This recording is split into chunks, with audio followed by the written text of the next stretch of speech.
नमस्कार दोस्तों, आप लोग ठीक ही होंगे, है ना। हम यहाँ पे स्टोरी सुनते हैं और समझते हैं, सीखते हैं। आज सीखेंगे सजगता और मौन। बहुत ही अच्छी स्टोरी है ना। तो स्टोरी क्या है, इस पे ध्यान देना है। क्या है ये सजगता और मौन, और ये जीवन के दैनिक कार्यों में एवं मूलभूत इकाइयों में किस तरह से उपयोगी है, किस तरह से कार्यरत होंगे और किस तरह से फलीभूत होंगे, हमारे जीवन के लिए सात्विक प्रवृत्तियों में साथ देंगे, उस पर बात करेंगे। देखिए, अगर आप सजग हैं तो आपको परिस्थितियों का सारा अनुरूप दिखेगा। आपके अंदर किस तरह से विचार आने हैं, ये कौन निर्धारित करेगा? मौन, है ना। तो इसी को हम साधने के लिए, समझने के लिए चलते हैं और सीखते हैं। सजगता और मौन पर विक्रम बेताल की एक कहानी है ना। उसमें वो कहते हैं कि अगर आप सजग हो तो आप वर्तमान की सारी परिस्थितियों को एक अनुरूप से देख सकते हो, समझ सकते हो। आप अगर मौन हो तभी सजग हो, क्योंकि विचारों की ये जो अनुभूतियां हैं आपको या तो भूत में घसीटेंगी या तो भविष्य में घसीटेंगी। और ये भूत भविष्य का जो चक्कर का अंतराल है ना, इसी में मनुष्य की सोच, प्रवृत्ति और असाधारण स्मृतियाँ इनको झकझोर कर कहीं और लेके पटक देती है। सजगता और मौन के परीक्षण के लिए विक्रम बेताल की एक कहानी है, उसे मैं आपको सुनाने जा रहा हूँ। विक्रमादित्य नाम का एक राजा था। बहुत बड़े राजा थे वो।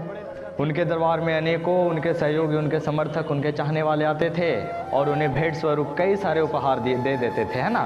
तो एक साधु उनके इसी द्वार में आते थे और लगातार एक गिफ्ट, एक जंगल का फल, है ना, एक जंगल का फल उन्हें गिफ्ट दे देते थे। राजा ध्यान नहीं देता था, उनका मंत्री था, उस जंगली फल को लेता और कहीं रख देता, फेंक देता। ये क्रम लगातार चलते रहा। दिन बीते, महीने बीते, साल बीते। वो साधु यूं ही जंगल का फल लाता, राजा को भेंट देता, राजा अपने मंत्री को देता, मंत्री कहीं कोने में फेंक देता। एक दिन यूं हुआ कि वो फल एक बंदर लेकर भाग गया और कुछ ऊंचाई पे बैठ गया और उस फल को खाने लगा। फल जैसे ही पूरा खाया गया तो वो फल में एक बहुत बड़ा हीरा था और वो नीचे जमीन पे गिर गया। राजा ने ये सारी दृश्य देख ली।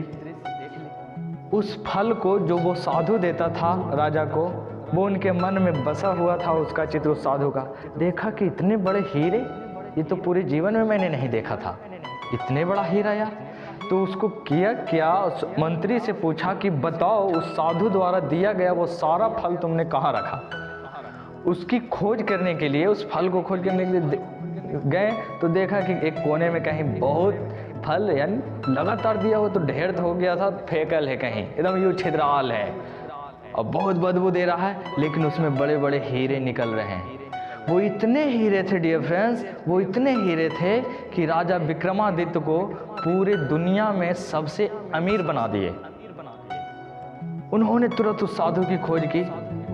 वो साधु मिले, राजा विक्रमादित्य उनसे मिले और बोले कि आप चाहते क्या हैं?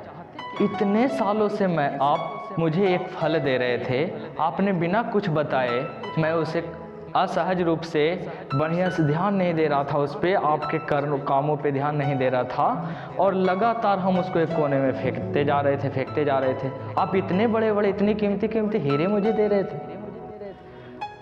तो साधु ने कहा कि तुम अपने जीवन में सजग नहीं थे, 10 साल चला गया, लेकिन मुझे उसका गम नहीं है। मुझे उस 10 साल का गम नहीं है जो चला गया, क्योंकि वो तो बीत चुका है, वो वर्तमान हो चुका है। वो वर्तमान नहीं है, वो भविष्य था जो चला गया है, वो गुजर चुका है। वो अब भविष्य पर भी ध्यान नहीं देना, क्योंकि वो भी हमारे बस में नहीं है।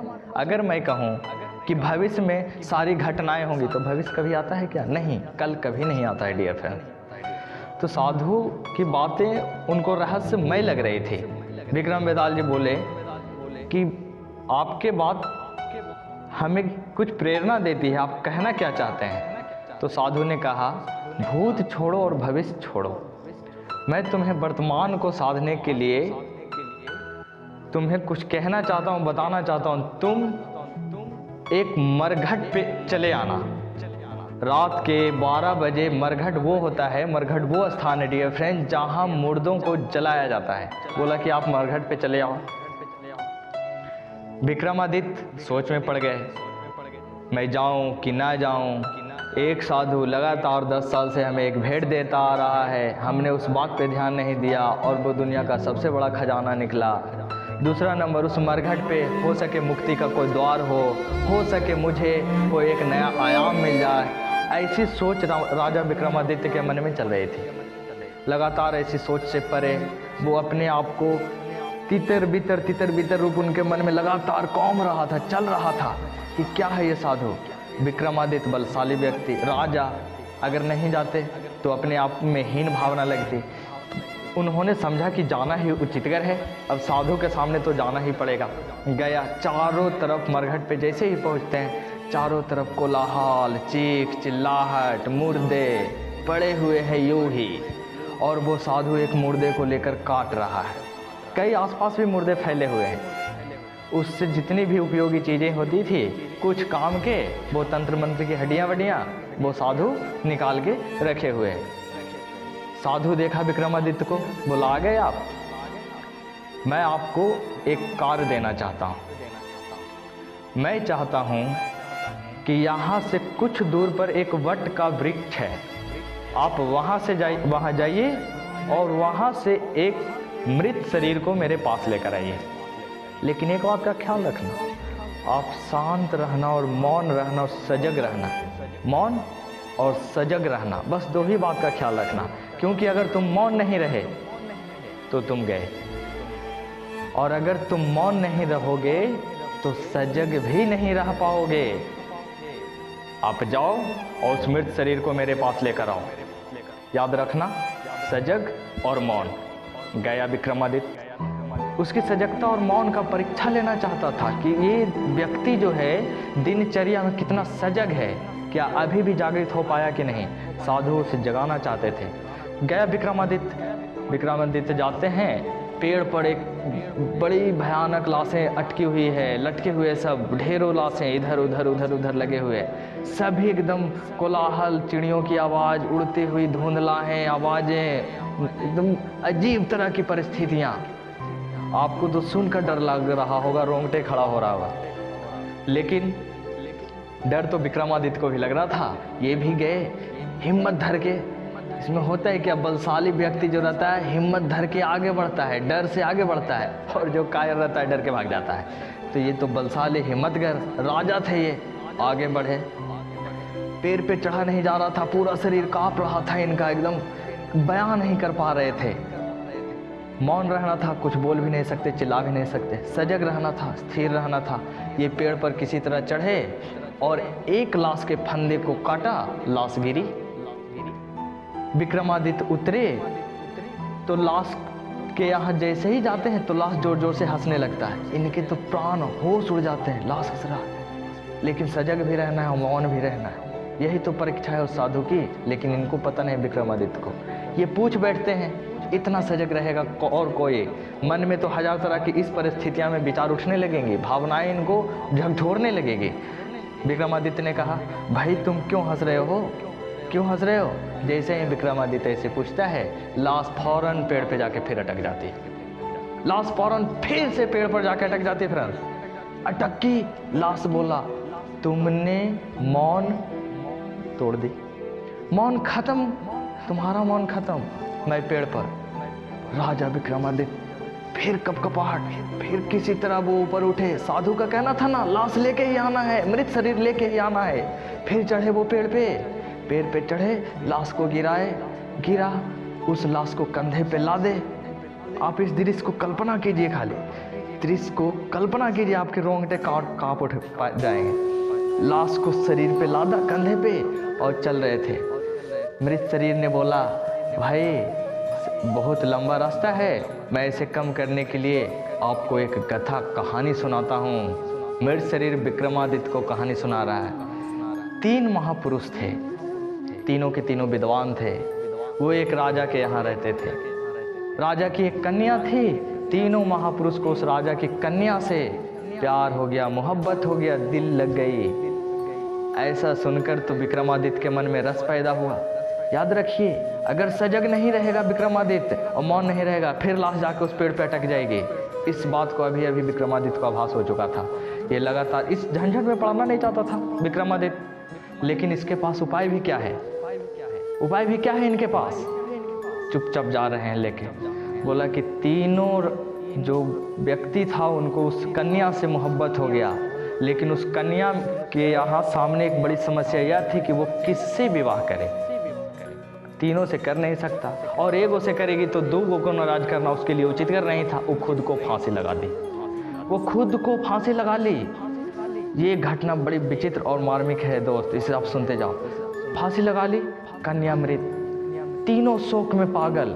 एक तो जलाने गया, उस शरीर को, मृत शरीर को जलाने गया, वहीं पे अपना जीवन लगातार भूखे प्यासे गुजार रहा है। और दूसरा, उसको इतना गम हुआ, इतना गम हुआ, इतना गम हुआ, इतना गम हुआ डियर फ्रेंड्स, कि वो सारे संसार में भ्रमण करने लगे।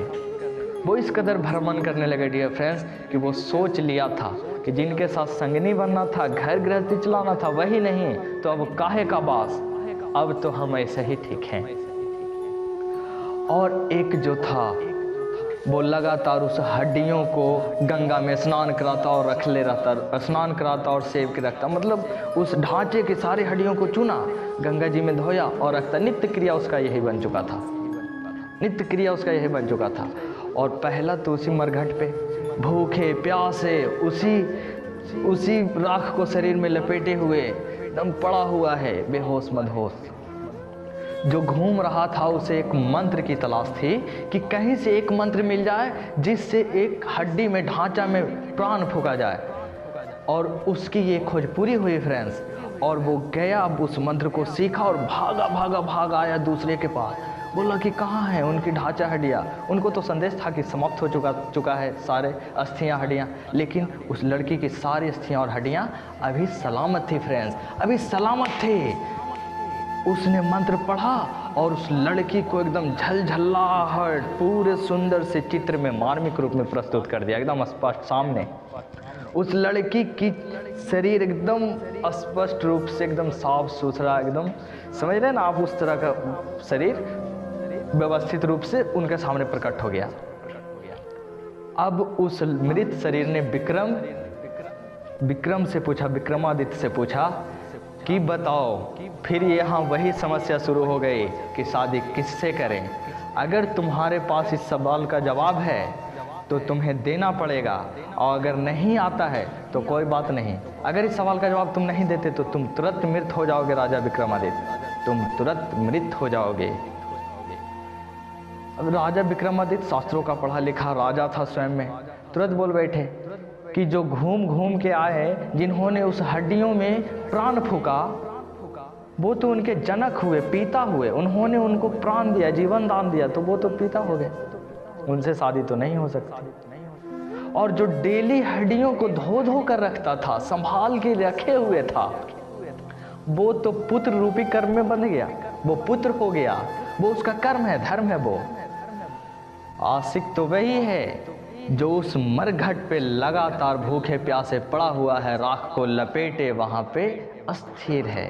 शादी तो उसी से होती। विक्रम बेताल बोल, विक्रमादित्य, राजा विक्रमादित्य बोल बैठे और लाश फौरन फिर उस पेड़ पर। मौन खत्म। देख रहे हैं आप, इससे सीख मिलेगी, इससे वर्तमान को साधने की सीख मिलेगी डियर फ्रेंड्स। हमारे आसपास, हमारे अगल बगल, हमारे चारों तरफ कितने ऐसे लोग हैं जो हमारे मन मस्तिष्क को सदा भ्रामक रूप में फैलाते रहती है। मैं ये कर रहा हूँ, मैं वो कर रहा हूँ। आप इस भ्रामक स्थितियों से बचने के लिए सजगता और मौन की कितनी बड़ी परीक्षा देनी पड़ती है, आप समझ रहे हैं? जो सजग नहीं है, अपने दैनिक जीवन को लेकर सजग नहीं है, वो अपने वर्तमान को सही रूप से देख नहीं पाएगा। इसीलिए सजगता जरूरी है। सजगता अगर जीवन में नहीं है तो आप अपने वर्तमान रूप में चल रहे परिस्थितियों, स्थितियों, विचारों एवं भावनाओं को साध नहीं पाइएगा फ्रेंड्स। एक छोटा सा कहानी कितना बड़ा शिक्षा देता है। आप कहानियाँ पढ़िए, सुनिए, देखिए, समझिए, खोजिए, आपको करना पड़ेगा।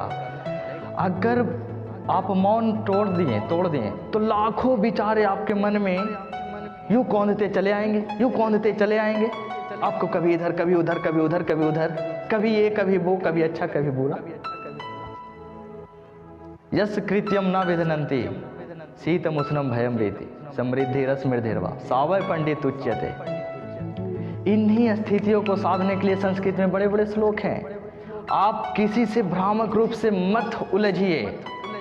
आपके हृदय में, तन में, शरीर में, मस्तिष्क में किसी भी प्रकार की भ्रामक स्थिति को आने मत दीजिए। आप अपने सबकॉन्शियस माइंड को स्थिर रखिए, मौन रखिए, तभी आप अपने वर्तमान को साध पाइएगा। जिसने वर्तमान को साधा वही है विजेता। जिसने वर्तमान में कुछ किया और वर्तमान को देखा वही कुछ करने लायक है, और वही कुछ कर रहा है, वही आगे है। फ्रेंड्स, एक छोटी सी कहानी इतनी बड़ी शिक्षा देता है। पूरे जीवन में, पूरे संपूर्ण शरीर में अगर सजगता आपके पास है और उसे साधने के लिए मौन की गाथा और ताकत आपके पास है, तो आप अभी घट रही सारी घटनाओं का परिपूर्ण और परिप्रेक्ष्य रूप से ध्यान कर पाइएगा, उसे समझ पाइएगा। समय गुजरते जाएंगे। अगर ये दोनों नहीं है तो जिस तरह से लाश समय को पार करता है, उसी तरह हमारा शरीर भी समय को पार करते चला जाएगा। अगर लाश रूपी व्यथा में ना जाकर आप अपने समय का उपयोग करना चाहते हैं तो मौन और सजग, it's a most important of your life. Now get your started my friends, you have a take decision. मुझे आज के बाद सजग रहना है, मौन रहना है, अपनी परिस्थितियों के प्रति एकदम तत्पर रहना है, खड़ा रहना है। यही है जीवन। दोस्तों, हम इसी तरह का कहानियाँ लेकर आएंगे आपके सामने और आपको सिखाएंगे। आप सीखिए, जुड़िए, जानिए। ये चैनल नहीं अच्छा लगे और दूसरे चैनल पे जाइए, ढूंढिए, उसको खोजिए, लेकिन आप बदलिए। आप खुद को बदलिए।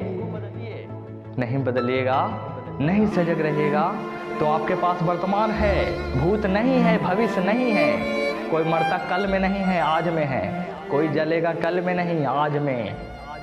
आज होता है, कल नहीं होता है, कल कभी नहीं हुआ और ना कभी होगा। हमेशा वर्तमान को साधो। ठीक है फ्रेंड्स, मेरा आपसे विनय है कि अपने आप को जगाओ, अपने आप को जागृत करो, जागृत करो। और अगर ये चैनल अच्छा लगे तो सब्सक्राइब भी करो। ठीक फ्रेंड्स, गुड बाय, नमस्कार, बाय बाय। आप अच्छे रहिए।